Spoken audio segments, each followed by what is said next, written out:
Hello and welcome to, or welcome back to, to the Podficcer's Baton Pass for Traffic Light Trio by Itslivybear.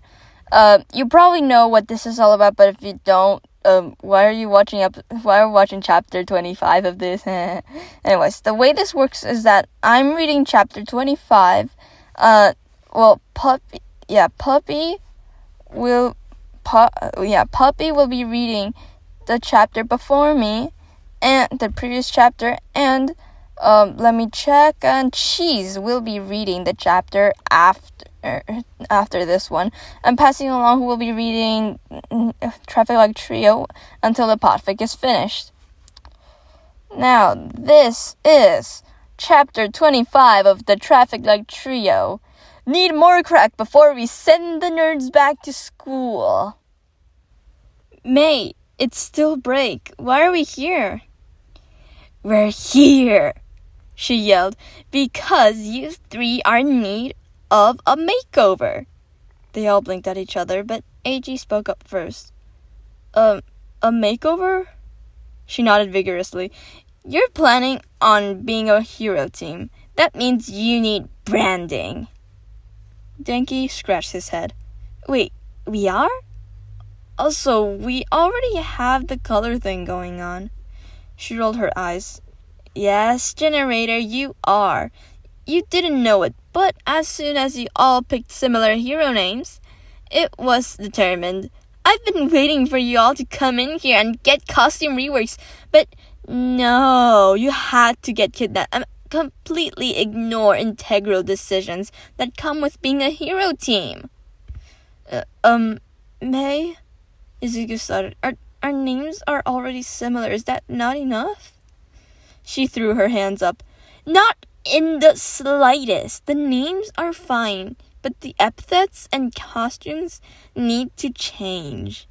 In fact, we should take a page out of the Pussycats book and have a dance and a motto. Slow down there. Midnight slipped into the room. Let's start simple and go from there. Midnight Sensei! She grinned at the three boys. Glad you decided to go with the team thing. Now, Hatsume was right. A costume and epithet change is necessary. But Sensei, Denki frowned, what's wrong with our epithets? She raised her hand to stave off comments. Your hero names, Red Riot, Yellow Shock, and Green Lightning are fine. If you don't want to go full into traffic light theme, but if you're going to have epithets, they should be in the same vein. Right now, they're a little all over the place, with a sturdy hero, a Sunken hero, and a hero who never stops. Izuku winced. I broke theme. On the contrary, she raised an eyebrow. If you're going with the traffic light theme, you might be the only one on theme. Still brainstorm some combo epithets while I check out Hatsume's costume redesigns. They sat down at one of the stations of the support lab they were in, eyes wide. You know, Denki muttered, I'm kind of reminded of what we said on the bus before the USJ, you know? That's when we first heard about the traffic light theme, I guess. I do kind of like your epithet, Izuku, so we're just gonna work around that. A hero with a warning, yellow shock. Nah, nope, that was bad. AG rubbed his chin. What if we did the stopping hero, slowing hero, and the going hero? They all winced. We could just do the green light, yellow light, and red light. But I feel like we already have that in our names, so that feels a little redundant. Denki groaned and slouched more. What if we just say fuck the epithets and just change our names to red light, yellow light, and green light? People would clearly get the idea. Izuku bit his lip. Maybe? I like our names though. I suppose we could technically share an epithet. I mean, technically the Wild Wild Pussycats is the epithet, with the hero names being different types of cats. Ours could just be the traffic lights, so we'd be the traffic light, red riot, traffic light, red, yellow shock, and traffic light, green lightning. Denki groaned again. But our epithets sound so cool. Can we really just give those up for something so boring?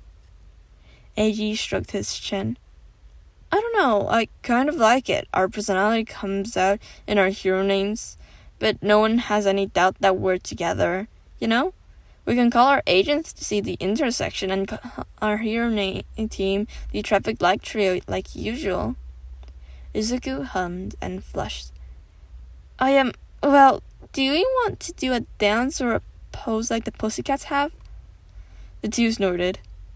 If we do, Eiji said, it might just be the three of us in a line, like me standing, Danks kneeling, and you crouching, to make the traffic light.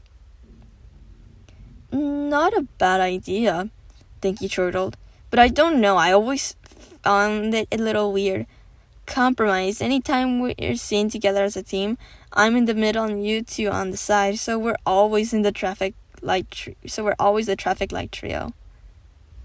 They all grinned, and Midnight swooped back over. All right, voice, what have you got?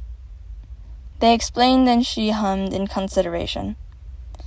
I like it, she said slowly. It's simple enough, but it still ties you together. And that agency name? Clever.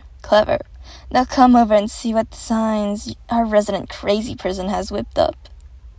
May immediately dragged them over, somehow linked two of them with one arm, and pressed them where they were in front of a slew of papers, all colored with shapes of green, red, green, and yellow. First, manly man, we're getting you a jacket. Shit gets cold and your back is exposed. If you want, I can model it after Generator's jacket, and then Hero Course can get one too. Regardless, you all get extra armor, especially on your back, which you can't see. Next, Generator, mostly just get more padding, and using more accents to really bring out the yellow, since we're doing the color theme. Next, Hero Course. Again, padding, but also going to revamp your mouthpiece so it has a built-in communicator and a panic button that sends your location to your location when you press it. Thanks, May. I hear your sarcasm and will be ignoring it. Lastly, look at this. She shoved a paper to the forefront and they all blinked. A traffic light, color on black. I was thinking of a logo, and this is the most basic and to the point. There will be differences in each one on you since your respective lights will be lit, as it were. But what do you think? They all looked at each other, then back at the design. May, are you sure I need a jacket? Positive, manly man. Then sign us up. She immediately whipped out her phone. Oroki, can I use your embroidery machine? Thank you all for coming to this non-mandatory training. Aizawa drawled since the camp was interrupted. Bakugo scoffed. We're all fucking on campus anyway because of the shitty dorms. Get on with it. Aizawa nodded, nonplussed. Since we don't have the pussycats here for today, we'll instead be spending our time doing something else and working with them again tomorrow. For now, we have a simple exercise. Most of you will be learning what to do in a hostage situation. Izuku didn't even wait for the teacher's eyes to find his. He just groaned and flopped onto the ground. And Midoriya will be learning what to do if you are a hostage. The whole class fucking laughed. To be entirely fair, he did learn a good deal since most of the training could pertain to both sides, and it was more a lecture than it was a physical exercise. They went over a lot of villain motivations for taking a hostage, how to de-escalate, and for all of them, but mostly Izuku, they also learned how to break out of certain holds and how to disarm people when the weapon or limbs were directly threatening you. After giving them the basic rundown and letting them try it on him a few times, he brought them to a training ground. One of your classmates is a villain for this exercise, and will at some point take a hostage. It is your job to figure out who the villain is, what motivates them, and stop them from killing the hostage and/or themselves. We will all be on the street here, minding our damn business. The first villain was Sato, who immediately grabbed Aoyama, thank fuck, and started threatening to break his neck if they didn't give him what he wanted, which apparently was money.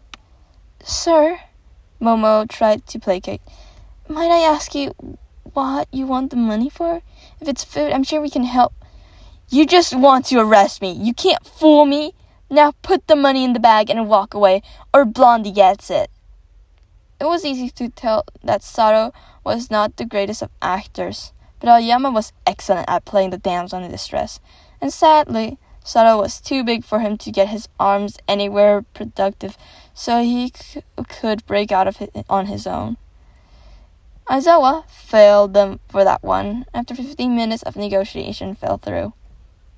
They moved to a different part of the city to go again, and this time Denki managed to grab him, hand crackling dangerously above his heart.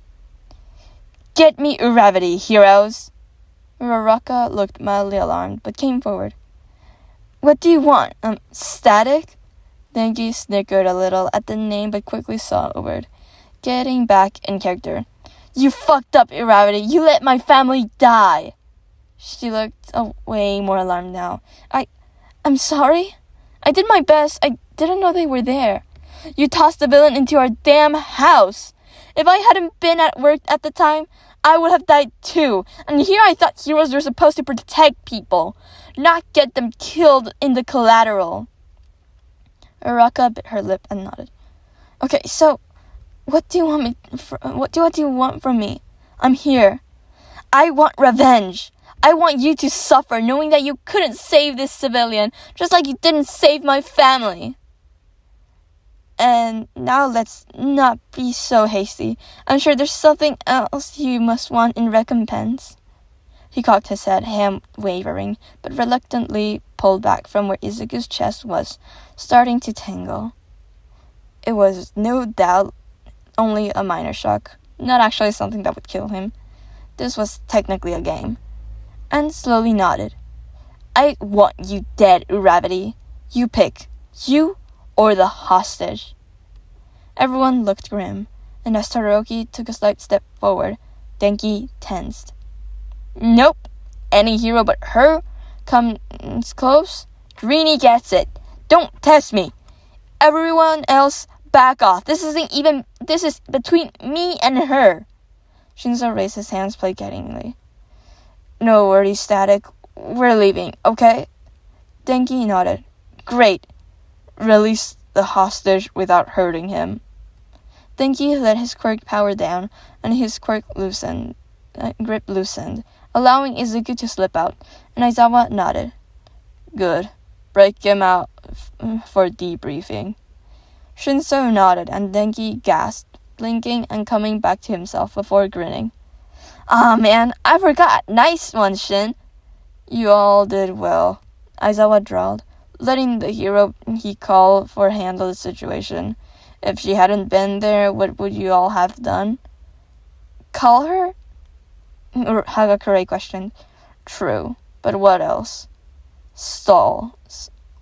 Tokoyami intoned. Aizawa nodded. Correct. Most people taking hostages are antsy, and if things aren't going their way, they are more dangerous. The best thing to do is wait for their target to get there, and then see if you can get them distracted enough to take them out and neutralize the situation. In this case, that was done by hypnosis, but you won't always have him to literally talk a criminal down. Todoroki made a decent call to try and get closer, but ideally, someone gets in their blind spot and barring that, doesn't get caught. Todoroki bowed his head in acknowledgement. For the third situation, Izuku was pulled out into an alley and got a cloth stuffed into his mouth. He glared back at Momo, who but she just smiled and bound his hands with tight metal zip ties, pressing what was clearly a gun to his back. "It's just a airsoft gun," she muttered, "but you'll be coming with me, I think." They circled around to where the class would be walking, and he felt her arm wrapped around his shoulders, nails lightly digging into his collarbone to guide his direction until they stood in the middle of the road. The class rounded the corner and everyone tensed.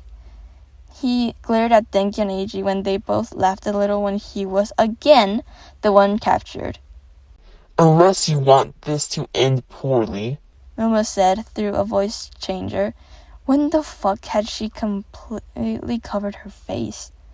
"I would recommend listening to my demands." Iida took charge. "And what would those be, foul villain?" She sneered. Izuku could feel it. "Simple. My compatriot is in jail, and I want her released. One life for another. Fair enough, right?" Mina narrowed her eyes. "And how are you going to kill that guy if we don't?" She turned them slightly so they could see the gun digging into his back, angled up for his lungs, but sure to make it take out a stomach or kidney on the way. And everyone tensed again. Izuku could see Aizawa shaking his head at Mina's question, but scanned the class for who this compatriot could be if it was indeed someone in the class. Jiro was missing, standing bound with Aizawa. "And who is it you want released from jail?" Momo raised an eyebrow at Shinzo but refused to answer. The class groaned, but Ojiro switched his tail. "And who do you want released from jail?" After a beat, Momo spoke. "Deadbeat." It took them a few seconds to get the joke in the name, but then they looked for Jiro, who waved beside Aizawa from under the capture scarf. Zero nodded and pressed his communicator, calling the police as it were. "Hi, police, we have a hostage situation." Aizawa raised an eyebrow. "And the demands?" "One deadbeat released from prison." "And how would you like to proceed, Cellophane?" He glanced back at Momo, then turned away so she couldn't read his lips or hear him. Momo shuffled nervously, cursing with a "shoot." But soon enough, Jiro was brought to the group of heroes, still bound, as Zero took over her custody. "As you can see, we have your companion. Will you let the hostage go?" Momo scoffed, and the gun dug in a tad deeper. "As if you'll actually release her when I release the hostage. I want insurance." Mina scowled. "You already have insurance. You have a hostage."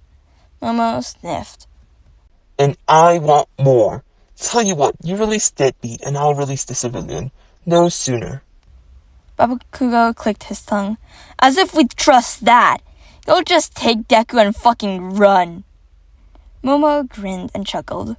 "Well, I don't think you have other options, Dynamite, so what's it gonna be?" The heroes all looked at each other, and Jiro chuckled.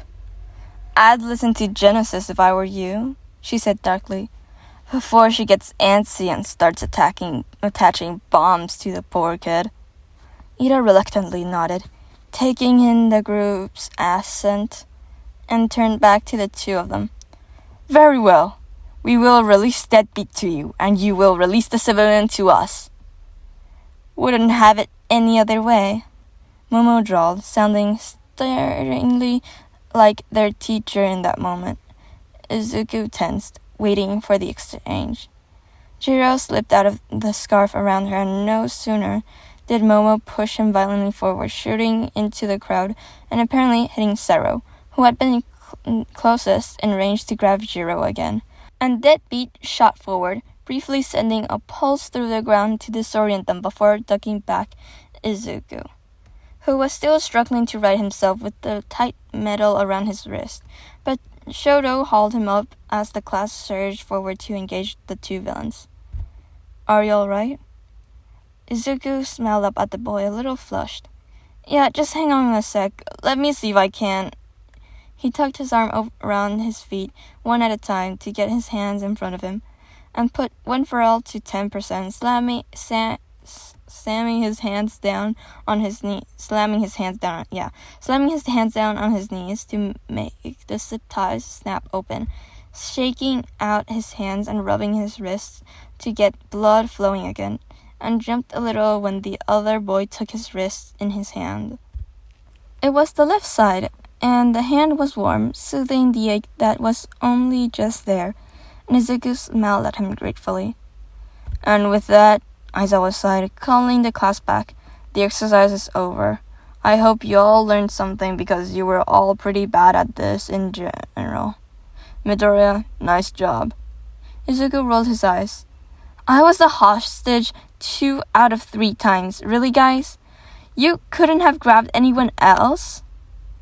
Momo giggled, mask on and looking at herself again. I'm sorry, it was just too good.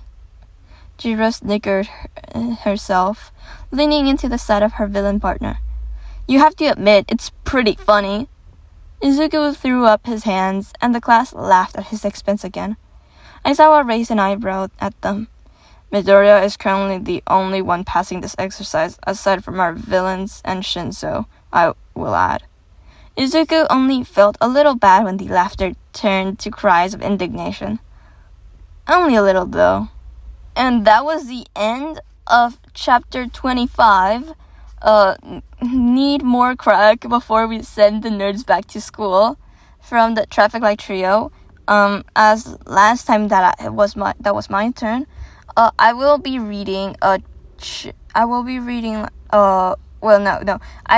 be having everything in the description like usual, all the channels of all the other people, and also next time that is my turn, I think I'll be reading chapter 38. So yeah, around there. So see you guys when it's my turn again, I guess. Bye. Have a hydrate or die straight.